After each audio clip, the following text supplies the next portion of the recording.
I want to talk about a fairly explosive topic.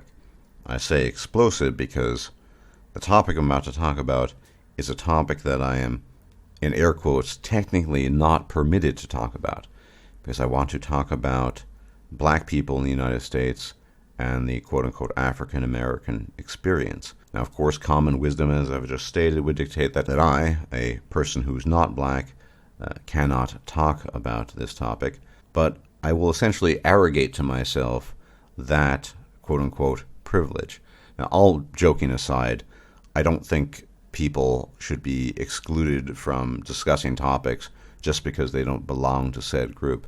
And I think what I have to say in this video might be relevant and might provide some insight into some of the issues facing the so-called black community. I think if we look at the landscape of the American experience with respects to immigration and immigrants in general, we see a trend of people, at least for quite some time, retaining certain elements of the culture they parted from. So, for example, Polish Americans who emigrated from Poland have, by and large, integrated and assimilated, but there's still elements of, you could say, old Polish culture, be it in the cuisine, the Catholicism, and elsewhere. Same is certainly true of more recent Latino immigration, where, let's face it, Spanish is often the language spoken at the home, and it's certainly true of Italian Americans, and it is certainly true of the tribe, etc., etc. And so there's a recurrent theme in American immigrants that they have some root culture of some sort, and they bring it with themselves, and to the degree that they assimilate, they still retain some of those elements. When it comes to black Americans, you can't really apply the same paradigm, because, as you know, they were unwillingly brought to the United States, at least their ancestors were, and the result of that has been a complete deracination, a complete cutting off from the roots. Because ultimately, there's no connection anymore to whatever West African ancestors they had. It would take an incredible amount of work, although you could do it through genetic research, as to which specific tribes they originated from. But so much time has passed that that is probably a project not really worth taking on, other than personal interest. But the more important question is, what does a community do when it doesn't have those quote-unquote essential roots that they brought with themselves because they weren't voluntarily there in the first place? Now, of course, there are all kinds of discussions you can have when it comes to the consequences of slavery and the consequences of being unwilling participants in the so-called American experiment.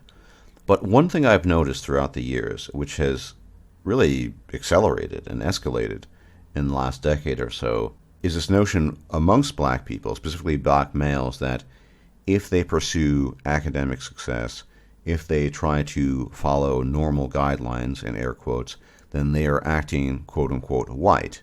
I think a lot of this has to do with not having any root culture to draw upon, which is not their fault by any means, as I've just pointed out. They were unwillingly taken from their original homelands. They didn't voluntarily emigrate from Africa like the Polish American did from Poland, or his ancestors rather. So it really is a different dynamic. Even to this day, for example, you can look at the northern Midwest, and it has a kind of Germanic, Nordic, German-esque flavor to it in terms of its overall culture. These things took root there because many of the people who decided to settle down there were from these parts of Europe. But you can't say the same thing about the African American population, and that's certainly not their fault. But one of the reactions, I think, to this has been a rejection of what is perceived to be whiteness, or white success, or the white man's way, or whatever that means. And I think it's ultimately to the detriment of the black community. Now, I'm not the first person to talk about this. There are far more eloquent minds out there on this topic, and indeed black men who have spoken of this. But the idea that success and conventional notions of success, and more specifically the pathways that lead to success, have to be rejected outright, is to my mind, odd and yet still understandable. If you've been deprived of a root culture, a culture that is identifiable in its specifics, and I'm not saying that black people have no culture, that's not what I'm saying, but that original culture that immigrants brought with them, because you weren't a voluntary immigrant, that creates a huge problem down the line. This whole notion of Black Lives Matter, we was kings, I mean, people joke about that, but I think in some sense it is a consequence of a deep-seated feeling of deracination, which is no fault of their own, of course, and in some ways it becomes ludicrous, obviously, with some of the things people make fun of, but it has real consequences, because you're essentially, if you're a black guy, and I'm specifically talking about males as I tend to, you're left with a bit of a dilemma in the United States. On the one hand, you can partake of what seems to be the current year's quote-unquote black culture, which involves, let's be honest, less than savory activities and rejecting conventional notions of success and the pathways thereto. Or you can go quote-unquote whitey, as they might say, and be rejected by your social peers. And social peer rejection is a huge element in all of this, obviously, because let's be honest, in the hierarchy, men are always seeking approval of the other males. They're trying to climb the hierarchy. You don't climb the hierarchy in the black community effectively if you are acting like whitey does, right? In fact, you're not going to climb the hierarchy at all. You're going to have to reject it. And you're going to have to reject essentially what are your kinsmen in some sense. Now, that's a very loose term. I don't know if I should be using it, but certainly that's the sense I get from an outside perspective, and indeed a perspective of someone who observed the black community with some interest in an urban setting when I was growing up. I didn't have direct interaction necessarily, but I observed quite a bit and I saw what was going on.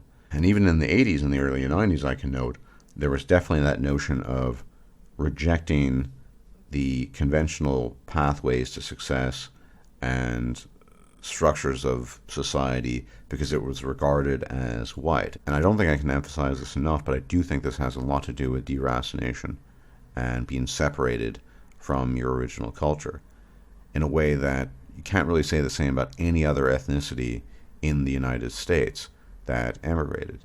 I mean, even the Native Americans, well, they're Native Americans. Irish Americans still have hints of something, even if it's just celebrating St. Paddy's Day. And you have Korean Americans who are still very ethnocentric, and they speak Korean in the home, and it just goes on and on and on and on. So what is the solution to this? That is a really, really difficult question. But I'm going to have to make some statement, obviously, as I'm making this video. And I do think that black males need to reach a point where conventional notions of success are not seen as something that only whitey would do. And indeed, if you look at many minority groups in the United States, be they Indian, East Asian, or what have you, many of them pursue quote-unquote conventional pathways of success without feeling deprived of their identity. Again, they have that previous identity. And so it's a lot trickier in the African American community. But I do think that long term, this would be a better way of moving forward. Contrast that with the alternative, which is participating in behaviors that are seen at the very least as unsavory by society at large and are frowned upon by most people and really lead nowhere by conventional societal notions. Then I do think that it's worth, for better or worse, just saying, I'm going to go down Whitey's path. In such a case, it's worth going down the conventional path because the outcome there is going to be far better than the outcome that you would otherwise find. And again, I'm not saying that there's no culture to African Americans or that they're bereft of roots in any real sense. It's just that the ability to connect to those roots, have a sense of guiding and forming culture that even if it eventually dissipates, as it does many times to a large degree, with other ethnicities in the United States, that was never there. And I think this is one of the major issues. That, and of course, a very tumultuous relationship with the past of the country is a very, very tricky question. But I think it would be helpful if people other than myself, since I'm obviously not black, could have this discussion about deracination, how it affects the black community, because no one is suffering more than the average black male. I mean, the homicide rates are through the roof. The imprisonment rates are through the roof. All these things are very serious issues. And obviously there are many, many different elements to this that are contributing factors. I'm really just talking about one, but it's one that I have not seen discussed at all. I just don't see people talking about it. And maybe it would be worth opening this discussion up if some people were willing to talk about it. People who are qualified and, in air quotes, permitted to talk about it. But what do I know? Anyway, I wanted to put this out there because this is something I've been thinking about for many, many years, because it really is a very stark, contrasting element with every other American ethnic identity. Every other one, with a few exceptions, was voluntary in its immigration pattern and decided to uproot itself and leave. And it's just not the case with African Americans, by and large. Anyway, the topic of deracination is an important one, and I think it can have real consequences, which is why I made this video. And I hope I don't get grilled for being the white guy talking about black people, but I will take those knocks and punches if they come. Anyway, if I'm still alive, there'll be more to come, and as always, may the gods watch over you. Bye-bye.